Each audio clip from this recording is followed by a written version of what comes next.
Olá a todos, sejam muito bem-vindos ao canal Matemática Online e hoje para vos falar sobre funções polinomiais. Nomeadamente vamos trabalhar com funções cúbicas, mas para iniciar vamos ver como é que nós podemos escrever uma função polinomial, como é que é a sua expressão. Então, a expressão de uma função polinomial é definida analiticamente por esta expressão que aqui está. Então, é um polinómio, em que o grau desse polinómio vai ser o valor n. O n é um número inteiro não negativo. Pode ser 0, mas nunca negativo. E os a's, A0, A1 até ao AN, são então os coeficientes dos diferentes termos, em que o A0 será um valor não nulo. Vamos ver então agora alguns exemplos de funções polinomiais. Podemos ter uma função polinomial em que o n é 0, ou seja, nós não temos aqui nenhum x, não aparece x, o n é 0. Então vamos dizer que é uma função polinomial de grau 0. Okay. Este tipo de funções polinomiais nós dizemos que se tratam de funções constantes, não depende de x. No caso de o n ser 1, então já vamos passar a ter uma função polinomial de grau 1. Neste caso, o n é 1, logo o grau será 1. É considerada uma função afim, uma função do primeiro grau.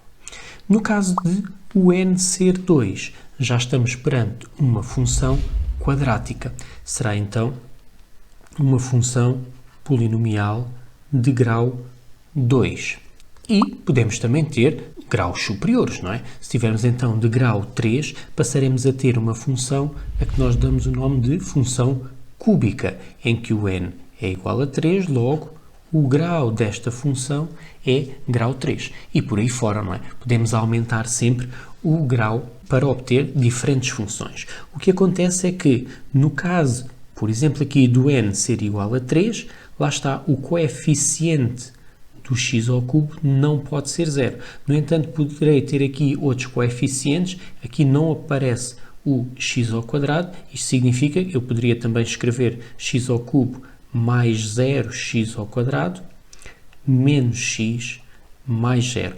Ou seja, temos aqui o nosso termo do segundo grau que é nulo e também o termo independente que também é nulo. O que é garantido é que, se é um polinómio do terceiro grau, eu não posso ter o coeficiente desse termo, de grau 3, não poderá ser nulo. Daí termos então escrito aqui que o A0 não pode ser 0. É importante voltar aqui a realçar que uma função polinomial, o expoente tem que ser sempre um número inteiro não negativo. Ou seja, nós, se tivermos uma função que seja 3x elevado a 1 meio mais 5, não é considerada uma função polinomial porque 1 meio não pertence aos números inteiros não negativos. Ok? Relativamente às funções cúbicas, vamos analisar um bocadinho com mais cuidado a sua representação. Então, uma função cúbica é aquela que pode ser escrita através de um polinómio do terceiro grau em que o a não pode ser 0. Poderemos ter aqui outros termos que são nulos, mas o a não poderá ser um termo nulo. E então, como é que é a sua representação? Como podemos ver aqui nesta imagem. A função vai ter esta representação no caso de o a ser um número positivo. Então ela começa com imagens negativas e vai terminar com imagens positivas. Ok? E ela aqui negativas. Depois faz então aqui uma curva.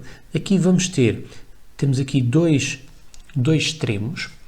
E o que é que acontece? Estes dois extremos podem estar assim afastados, em que conseguimos ver aqui claramente esta ondulação da função cúbica, mas estes valores podem se aproximar. Então, se eles ficarem cada vez mais próximos, até ficarem um só ponto. Então, estamos a ver aqui que esses dois extremos aproximaram-se e transformaram-se num único ponto.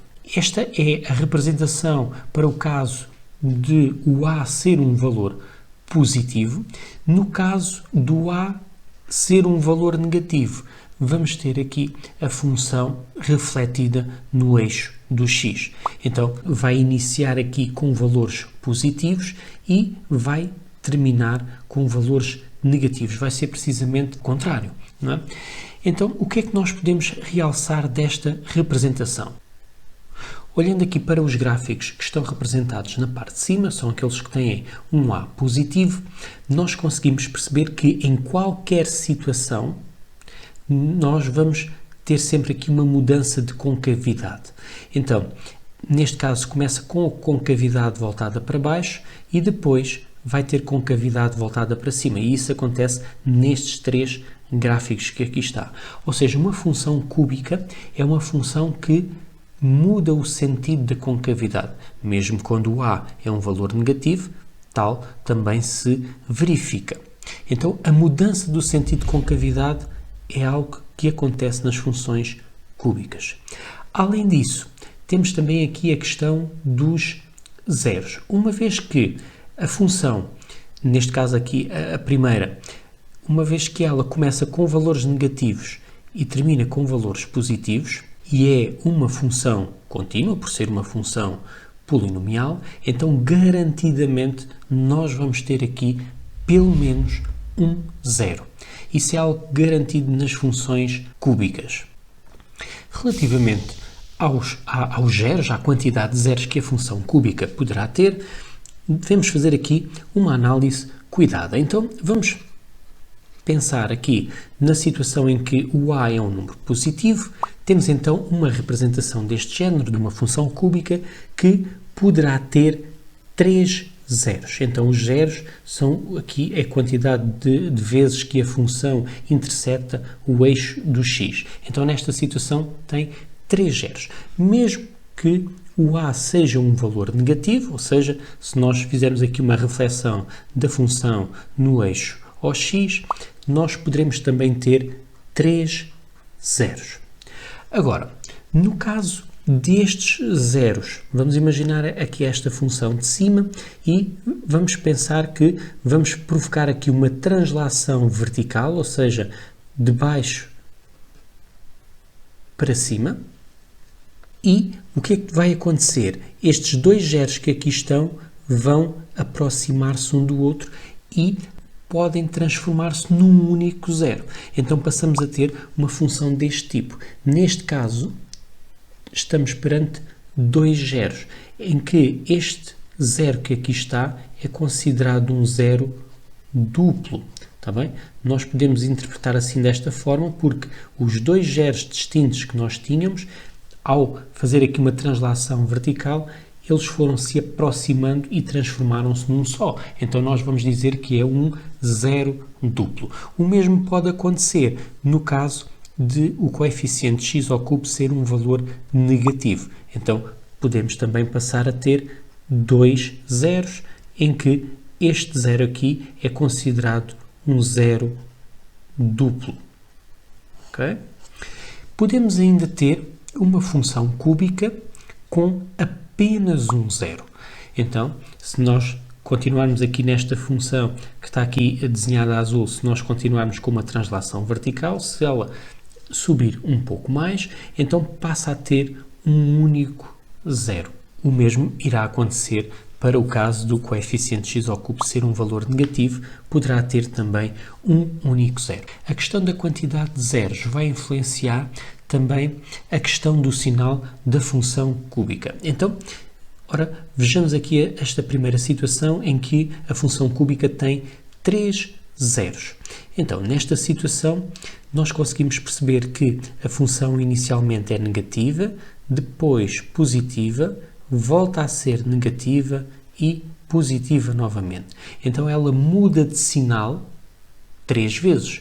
Está negativo para positivo, uma vez, positivo para negativo, segunda vez que muda de sinal, e negativo para positivo, terceira mudança. Então, nesta situação, muda de sinal 3 vezes. Isto porque tem 3 zeros distintos. No caso de ter 2 zeros, então aqui conseguimos perceber que muda uma vez de sinal. Ela é negativa, depois passa a ser positiva. Está bem? Então, muda uma vez de sinal. Muda de sinal uma vez. E no caso de ter um único zero, também acaba por mudar uma vez de sinal. Muda de sinal uma vez. Ok? Então, já vimos aqui algumas relações interessantes nas funções cúbicas. A quantidade de zeros é pelo menos 1 e, no máximo, 3 zeros. E também a questão da mudança de sinal, ou seja, a quantidade de zeros vai influenciar a mudança de sinal. É muito importante ter estas noções de funções cúbicas presentes para que depois seja muito mais fácil resolver alguns exercícios. Então, daqui podemos concluir que tem pelo menos um zero, tem no máximo 3 zeros, o sentido da concavidade muda ao longo do domínio da função, o sinal muda ao longo do domínio também conforme a quantidade de zeros que essa função possa ter. Este pormenor de sabermos que tem pelo menos um zero significa que se x1 é 0 de f, podemos então escrever a função polinomial f como sendo x menos x1 a multiplicar pelo polinómio quociente.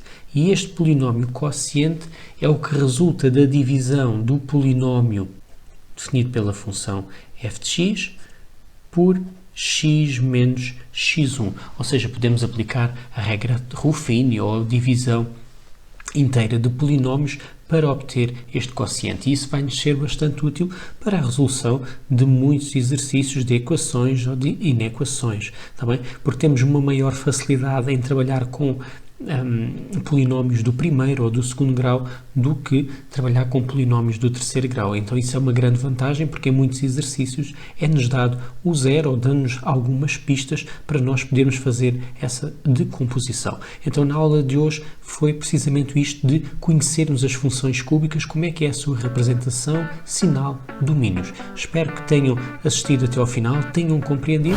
Não se esqueçam de partilhar, subscrever o canal e continuarem a assistir aqui a todas as aulas. Acompanhem as novidades e divirtam-se com a